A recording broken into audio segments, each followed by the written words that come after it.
from a shy student at the New Era High School to the founder of Marico Limited. Because I was coming from a business family, the family also were in business. So in a way that gave me an opportunity to join that family business. Are leaders born or made? Yeah. What's your take on this? So I think it's very difficult to, I think it's both. You built brands like Parachute and Saffola. Are there any parallels from that experience that leaders can draw on building a personal brand as a leader? Alright, welcome to all of you to this FireSide Chat with Mr. Harsh Mariwala, Chairman, Co-founder of Marico Limited. Mr. Mariwala, thank you so much for this opportunity on behalf of Great Manager Institute. Welcome to this. And it's really a privilege for me to be on this conversation with you. So Mr. Mariwala, let me begin with one of the toughest questions you've probably ever been asked. From a shy student at the New Era High School to the founder of Marico Limited, what's been this journey like for you? No, as you rightly put it, I was shy, introvert. And I think I never realized what I was going to do in life. But one thing I was very clear that I am going to be running a business. So that desire to be in business was very high. I was very clear I was not going to work for anybody else. So because I was coming from a business family, the family also were in business. So in a way that gave me an opportunity to join that family business. So that clarity was there. But beyond that, I was not sure what I would do. And I strongly believe that I think each of us has some God-given gifts and some weaknesses. And we need to leverage our gifts or our strengths to shape our career, to shape our interests. Because if you are good at something, you like doing that, you are passionate about it, and the chances of your succeeding in those endeavors are going to be much higher. Was not cut out for a B2B business where I would go and meet clients and make them, entertain them and nice to them. So that was not for me. I'm weak in technology, so I'm not a technology person. I can understand a little bit, but clearly technological businesses were not for me. And one other thing which I'm not good at is to go to any bureaucrats and ask for favors. So looking at my own strengths and weaknesses, it just so happened that I chanced upon building a branded consumer branded business, which did not require very high technology, which did not require going and selling it to buyers of big companies, which did not require me to go to Delhi because the business has been de-licensed from a long period of time. And I can deal with the trade, which is our distributors, retailers. It's very easy for me to settle in that. And then finally to all the consumers through mass media marketing. So it's evolved, I would say, over a period of time. And as I went on doing well, I think I became more confident. If you ask me many years back when I was young, could I have spoken at some events as a speaker, I would have fumbled. But over a period of time, it's now I can speak to audiences. I've done it 2,000, 3,000 people also. So I think a lot comes with confidence. Certainly. And experience. And I think ultimately, once you start doing well, then it reflects in your personality. So I won't call myself introvert now. So I've changed on that front also. So I am far more confident and I can speak to any audience today. So I would say, in short, I've evolved as a person from what I thought I was and never expected to reach where I am today. That's such a lovely description, evolved. All of us every day are seeking to evolve. And therefore, as I look at your journey, Mr. Mariwala. This has been a fascinating journey of how leaders grow. And therefore, we've always been asked this question, probably one of the oldest questions about leadership that's ever been asked. Are leaders born or made? Yeah. What's your take on this? So I think it's very difficult to, I think it's both, you would say. There are certain inherent traits you require to become a leader, but you are not born, that's for sure. Ultimately, even if you have those traits in a very positive way, but there are learnings. There are explorations. There are some mistakes you'll make, you'll learn from there. You can't say, I have been born as a leader. You have to have, to me, you have to have certain traits. And the biggest trait would be that desire to lead and make an impact, followed by being people related, because ultimately any leadership is to connect with people. So you should be good in dealing with people, and that desire to improve, to learn, be curious is what will make you a good leader.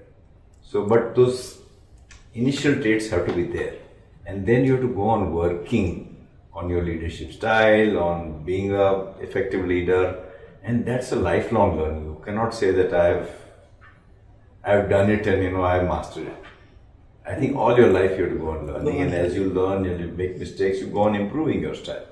And with different changes in, shall I say, the environment, I think there are new and new learnings on leadership. For example, pre-COVID, post-COVID, the whole focus has shifted more to empathy, shifted to authenticity, shifted to looking at all the stakeholders and not just, so look at all the stakeholders in an organization. So I think those shifts have happened in the environment, because of the environment, and I think ultimately that has to start reflecting in leadership also. Very true. So, Mr. Mariwala, before I go to my next question, on behalf of Great Manager Institute, I want to thank you for your gift to us in form of your book, Harsh Realities.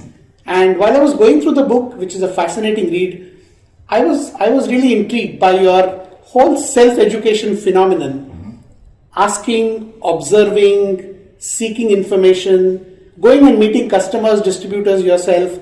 Tell us, what significance does this phenomenon have in the evolution of any leader? So I think before I answer your question, I want to talk a little bit about the book, which I wrote 1.5 years back. It's done well. It's a bestseller, and I think on Amazon there are more than 450 reviews with an average rating of 4.5 on a 5-point scale. Yeah. So all in all, very good feedback. And the book is meant for entrepreneurs, professional managers and students. And there are a lot of learnings. So if any of your audience is listening to me, I would strongly say that you please read the book. It has very interesting chapters on culture building. Culture is very soft. It's talked a lot about, but I think it's difficult to build. Its values is easy to finalize values, but how do you convert those values into culture is a big challenge for the organization. And I've described in detail how do you make that happen. So I think that's one thing I would like to talk about the book. But having said that, to me, a lot depended on the way I was brought up. And when I joined the family business, it was a completely family managed business. There were no professionals. And I was left loose by my father saying that you do whatever you feel like doing. So if you have to succeed in a new business or build a business, then first of all, I am just a commerce graduate. So I had to learn the ropes of, in the initial stages, functional management. For example, how do you do marketing, or how do you sell products, or how do you handle HR? And there was nobody to guide me. So I had to seek help from others. And in those days, I worked with individual consultants who helped me in terms of improving my knowledge base. So since then, I've had this kind of a streak in me saying that I think you should learn. And I've learned a lot when I've discussed or talked to people, even at the workman level in factory, or at if I go to the market visit, then learning from say sales field force or distributors or their sales reps. And my belief in and curiosity in finding out and learning from them has gone on getting reinforced, because I think that's something which I started when I was very young, and I still practice that. And because of very positive experiences, learnings, I have continued doing that. But the key learning for any manager is that you have to be humble. You have to, irrespective of the level, you can learn from others. And you have to actually say that, what can you teach me in this area? So sometimes you may not get the right advice, but many times you will get nuggets of wisdom in this journey.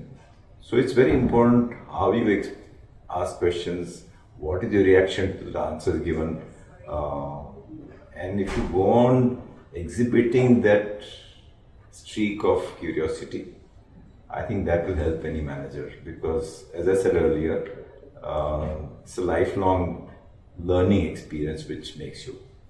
Lifelong learning, and that's the mantra. Yes. Mr. Mariwala, thousands of managers we meet at Great Manager Institute, and of course, many of them would be watching this. You built brands like Parachute and Saffola. Mm-hmm. Are there any parallels from that experience that leaders can draw on building a personal brand as a leader? I think it's important to build a brand, whether in our case, Parachute or Saffola, it was a branded consumer goods, but separately, personal brand building is important. It gives you, I think you can leverage on the brand you built, because it can help you in your career depending on what brand you build. But it requires concerted kind of action from you to build that brand. I think one has to be clear, what is the brand you want to build.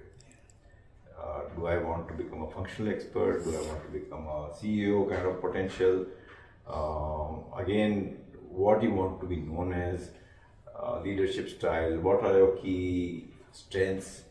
So I think it should again be based on your strengths, and you have to go on reinforcing that from different angles. So whether it's the article you write it internally or people you speak to, people should associate you with the kind of personality you have and the kind of brand you want to build it for yourself. So I think the starting point would be to identifying what are my strengths. And many of us don't know our own strengths. So, and we can learn that from our family members, from our friends, from our colleagues. And having done that at different stages of your career, you may want to say that, okay, in the next 3 to 5 years, I want to be known as this. So there are enough opportunities for you to build brand through social media, digital marketing, through talks like this, through writing, influencing, or internally talking to people. But if you are ambitious and if you want to grow, then I think it's important that brand building at a personal level should start. You may be at a middle and senior level, it could be just the beginning, but if you want to become the CEO, I think that will play an important role in your own journey, and ultimately it should be based on authenticity. You just can't build a brand. People should feel that the brand you stand for, the way the person you're known for, you are like that. There should not be any gap between what you're known versus what you are. So that's the third thing I'm picking up, Mr. Mariwala. You talked about learning, you talked about humility, and now you're talking about authenticity as a very, very important attribute of a good leader. So another very interesting thing that caught my attention in your book was how at different stages of your career you have had to influence to make something happen. And there are several instances. Yeah. And that's one thing that we find a lot of managers and leaders want to learn, they struggle with. How do I influence and make things happen? So any quick thoughts, ideas on that? So I think depending on what you are trying to achieve. Mm-hmm. There is one school of leadership which says that you're the boss, you should decide everything fast. And there is a need for agility in today's world. One saw the need to improve on agility in the pandemic, where vaccines which used to take 10 years were made within 2 years. So there is a need for bias for action, agility. But I think there are certain key organizational initiatives which require you to influence. And I find that some leaders think that it's a waste of time, because any consensus building takes time. I must have spent days and days building consensus for the values which we were trying to project, the values to be converted to a culture. And I think the time spent was huge, but it has been fully worth it because ultimately you build a culture not just because you're a leader. I think the top 2-3 layers of management or leadership have to build that culture. If somebody down the line gives a wrong signal saying that no, this is the MD's culture and I don't agree with it, then people down the line will start becoming very cynical. Yeah. And I've seen that happening in organizations where the values are pasted on the reception, but when you talk to people down the line, they feel that this is just something for the show. I didn't want that to happen. So for that deep kind of a conviction to drive that culture journey is very, very important. That can only happen through influence. And ultimately you can only influence people when you involve them. So involvement leads to commitment. Wonderful. And if I could have finalized the values, told them these are the values, let's practice it. But the fact that they were asked to critique those values, give their views in terms of what, I think that it meant that the value shifted from me to my team to the leadership in the organization. So the involvement led to a very high degree of ownership that, okay, these are our values. And the same thing, I have one more example where in a family, and some of the audience may be dealing in family managed companies, family owned companies. I think within a family it's very important to drive consensus. So when it came to shifting the business from Mariwala Industries to Marico in the year 1990, I must have spent 3 years or so just convincing the family. And that happened through influence, through involving others. To me, somebody would have said, oh, you wasted 3 years. But if I had not done well, I would have still been fighting within the family. So I had to navigate in such a way that my path was clear completely. Certainly. And once it was clear, I was not fighting internal battles. And sometimes it can take time. But for very crucial organizational issues, it's fully worth to spend that time to influence others. Wonderful. And therefore we've got another mantra, if I may say so, of involvement. Yes. And that really leads to commitment and for organized, but for each and everything you don't need to involve. Yes. I agree. So there has to be the right balance. The leader has to decide. And since you brought the aspect of balance, we often find that managers and leaders are caught up in this dilemma about, should I focus on my relationships and people and culture? Should I focus on results and tasks? Yeah. And we all know this, both are important. Yes. How does a leader or a manager establish that significance in his or her behavior? So it's a tricky question, but I think you're absolutely right that the concern for task and the concern for people has to be high. You cannot compromise tasks, you cannot compromise people. And I think that's the way a good leader should operate, to look at achieving tasks or productivity, at the same time have the right leadership traits. But that doesn't mean that, if somebody is non-performing, you overlook that. I think you have to ensure that the people working for you are treated fairly on meritocracy, given them chance to perform, train them, coach them, whatever is required to help their productivity. But you can't take a stance that, okay, you go after task and if somebody who has a toxic leadership style, that's not tolerated in the organization, because that toxicity will just go down, then it will lead to gossiping, it will lead to backbiting. So you need to have a style which is very open, which is very participative, which is in some crucial issues consensus based, which is involving people, because ultimately you want people to feel like owners. My job, I may be a financial owner, but my job when I work with people in the organization is to make each of them feel like an owner. The way I respect them, the way I treat them, the way I involve them, and maybe financially also, in terms of now you get ESOPs and things like that, in terms of some financial also compensation. But it's very important to give them that opportunity to grow, because I think each person works in the organization to grow. to grow in terms of responsibility, to have a challenge in life, to challenge what is something which makes life exciting for you, and also enjoy working. You want to work in an organization which is devoid of politicking and gossiping and backbiting, and that can only come through a culture of openness and trust. If I don't like something about you, I should be able to tell you on your face, I don't like Vishwanath, I don't like the way you're asking me a question. Instead of me talking to 20 other people and backbiting behind your back. That's not going to help. That's not going to help. That's unnecessarily going to lead to a gossip, and I never worked anywhere else, but I've heard that in many organizations you need to have the right kind of a way to grow. You need to back the right manager, and I wanted to avoid all that. So you can avoid it by having a culture of openness, trust. And things like we've discussed, we've had relationship reviews with the teams saying that go out for 1 or 2 days, what I like about you, what I don't like about you, not only with the boss and the subordinate, but at the peer level also. So you need to bring in a leadership style which is involving, which is open, which is participative.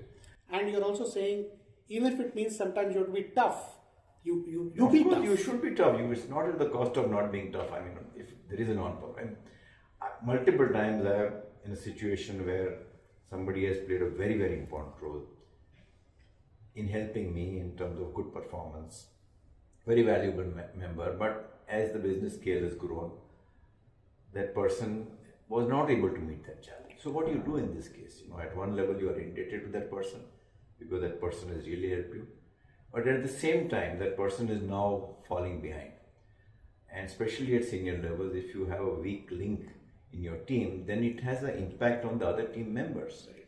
And they will start feeling demotivated. See, this guy is not performing and now he's being tolerated. So it's very important to look at the organization's interest and give that person an opportunity to improve. But after doing all that, if it is not improved still, I think it's better that you take the call for asking that person to go. But do it in a human manner. Don't do it overnight. Give that person an opportunity. Outplace that person. Ensure that financially that person is not hit. But you cannot compromise. Performance just because that person has helped you in the past or played a very crucial role, because it will lead to an issue of others not feeling motivated, or a weak link may impact others' performance. And if that kind of culture gets built up, the good performers will leave and the poor performers will continue to be working with you, which is not good in the organization. That's such an amazing insight. Thank you, Mr. Mariwala. So, Mr. Mariwala, I find in your book there are several instances which characterize the risk and the courage of a leader. How significant are these attributes in today's context? So I think the biggest hindrance to risk is the fear of failure. And you have to remove the fear of failure amongst each and every person working in your organization. And to that extent, if somebody takes a risk, somebody experiments something which has been well thought through, many times it may not succeed, because any innovation, any experimentation, you will not know whether it will succeed or not. But you have to create a culture of risk taking. You have to create a culture of experimentation, remove that fear of failure.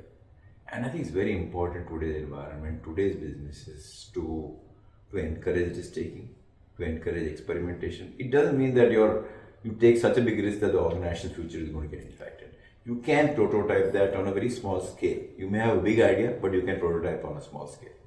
And I think that has to be encouraged across organization by managers. And if some experiment is not done well, if you punish that person in terms of not giving the right increment or not promoting it in terms of, apart from the fact that he deserved promotion, it will send a very wrong signal. People will stop taking this. So it's very important to encourage risk taking, and many times celebrate failures also, because after every failure there is a learning, So it's like saying sometimes you win and sometimes you lose. And I say sometimes you win, but you always learn if you fail. So a lot of my learnings, have come out of failures. There are multiple failures, but it's okay to fail. Don't be scared of failures. And I think risk taking is very crucial in today's environment. And especially maybe in today's environment where people can't become experts in something, so they're constantly learning, and they're likely to fail. And that you're saying is an important aspect of Absolutely. what leaders do.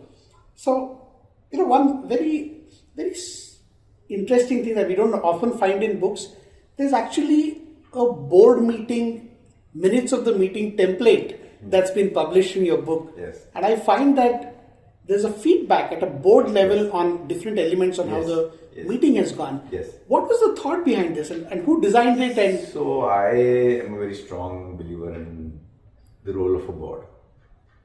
The role of a board is very crucial. It's a source of competitive advantage, and unfortunately Indian boards have a lot to learn in improving board effectiveness. So the days are gone when the board constitution consists of your friends. yeah, Or when the board issues are mainly statutory issues. So if the chairman of the company says that the board is a source of competitive advantage, then you will do everything to discuss in the board: strategy, the culture, the purpose of the organization.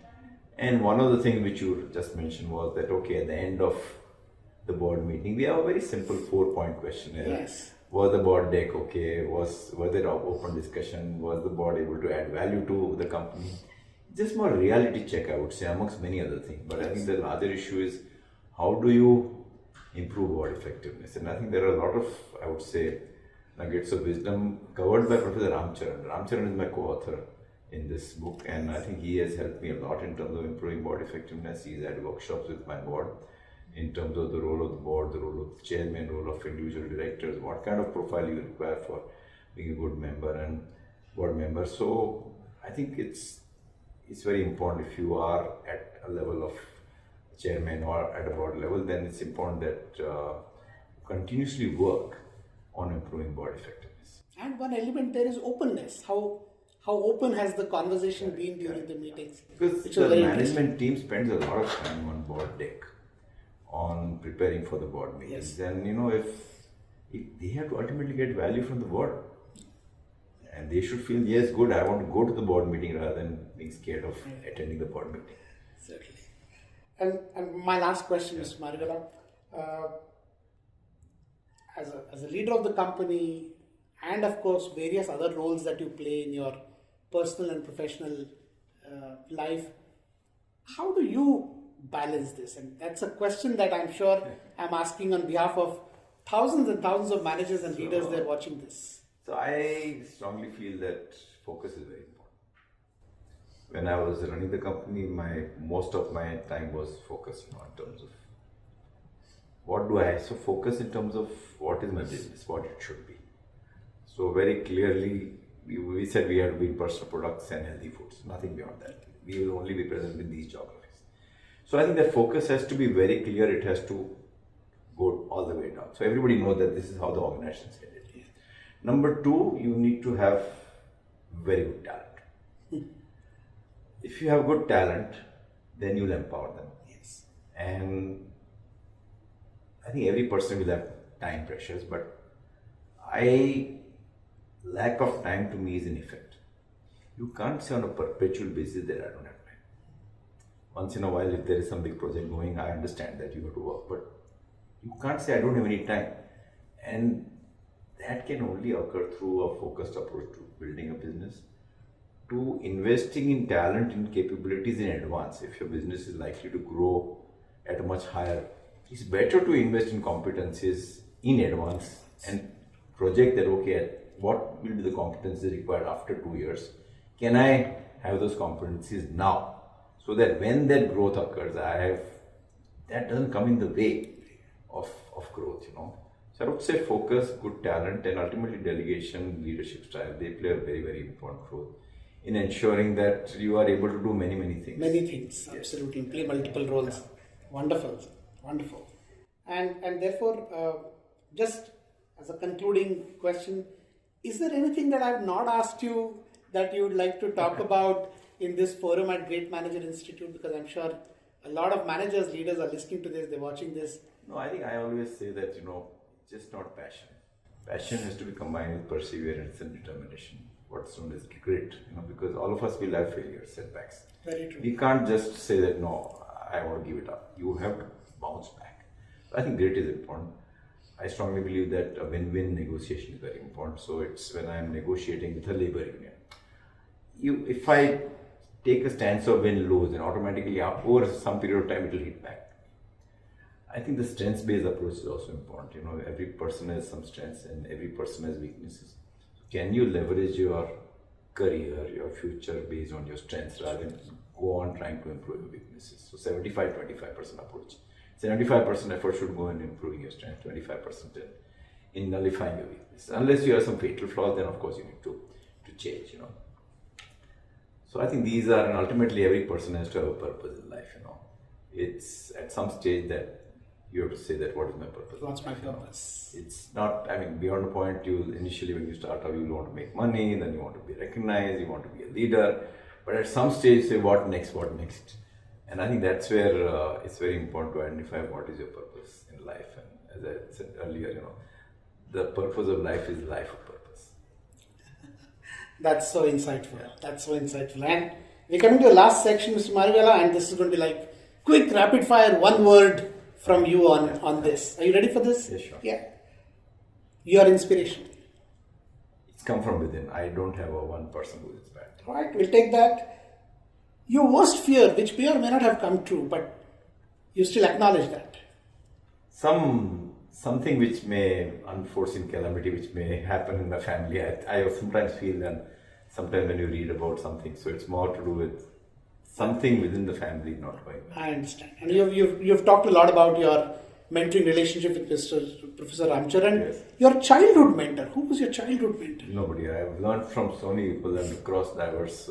I don't have one single individual. I'm sure. Yeah. One advice that you will have for young professionals entering Indian workforce today. I think have that burning desire to succeed. Then if you have that, you will overcome all the obstacles. And the last question. Managers or leaders for the next phase of India in growth story? No, ultimately, managers have to turn into leaders. You start with a manager, but ultimately you have to be leaders in terms of making an impact. Mr. Mariwala, we can't thank you enough for this amazing, insightful FireSide Chat. All the nuggets of wisdom, I'm sure, are replete with experiences, and we are very, very sure that these are going to be very valuable. And again, thank you for your harsh realities. I'm sure it's going to do well, and it's already doing well. And thank you again for this time and this opportunity. Thank you, Vishwanath, and all the best to all the viewers. All the best. Thank you.